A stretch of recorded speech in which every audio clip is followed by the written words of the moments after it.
Je vous remercie pour cette présentation et pour ce rapport dont nous partageons avec inquiétude le diagnostic à la fois lucide et éclairant sur l'état de nos finances publiques, sur l'ampleur des efforts à conduire en 2026 pour stabiliser et rendre plus soutenable la trajectoire de la dette publique. Je souhaiterais vous poser plusieurs questions. Alors, s'agissant tout d'abord des collectivités territoriales, le projet de loi de finances pour 2026 prévoyait initialement une contribution de 4 milliards d'euros, finalement ramenée à environ 1,5 milliard net dans le texte définitif, avec une répartition qui semble peser particulièrement sur les intercommunalités et certains territoires industrialisés. Mais au-delà de ça, quel regard portez-vous sur cette évolution ? Fallait-il aller plus loin, alors même que votre rapport souligne que la dépense locale, qui est peut-être plus 0,8% en volume, contribue déjà modestement à la réduction du déficit, notamment sous l'effet du ralentissement des dépenses de fonctionnement et d'investissement. Dans cette même logique de soutenabilité, et puisqu'il nous faut faire mieux à enveloppe constante, je souhaiterais aborder l'efficience des transferts de l'État aux collectivités.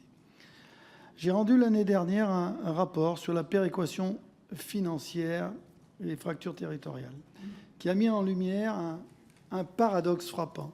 Elle représente près de 14 milliards d'euros, mais la réduction des inégalités de richesse entre collectivités dépasse rarement les 15%. Le système est si complexe et dilué que certaines dotations censées cibler les territoires défavorisés bénéficient à près de 98% des communes, s'apparentant ainsi à un saupoudrage trop peu efficace. Sachant que la Cour prévoit justement de produire un rapport sur l'efficacité des dotations, je crois, d'ici 2026. Quelle serait, selon vous, la première mesure de bon sens à prendre pour rationaliser et, si possible, réformer l'organisation et le financement de notre administration territoriale, tout en ne perdant pas de vue la lutte contre les fractures territoriales? La Cour envisage-t-elle d'accorder notamment une attention particulière au dispositif de lissage, d'ILICO, dont on sait qu'il est vivement critiqué, notamment par les départements? S'agissant enfin des recettes, vous évoquez un rendement de 7,75 milliards d'euros en 2025 lié à la surtaxe d'impôt sur les sociétés prorogée dans le budget 2026, tout en pointant un risque de mécanisme d'adaptation susceptible d'en atténuer le produit. Pourriez-vous nous préciser ce point? Je vous remercie. Madame la Présidente. Alors, en ce qui concerne les finances des collectivités locales, je voudrais rappeler que la loi de finances pour 2026 prévoit un allègement de l'effort en dépenses des collectivités territoriales pour 2,4 milliards d'euros par rapport à la version initiale du PLF. Donc, il est clair qu'en 2025, on a constaté un ralentissement des dépenses des collectivités locales.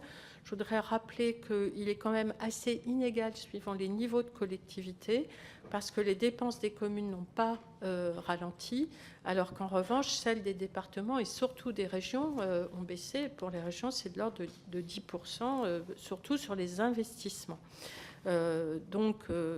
C'est vrai que pour les collectivités locales, il faut tenir compte quand même de ces différences entre les différents niveaux de collectivité.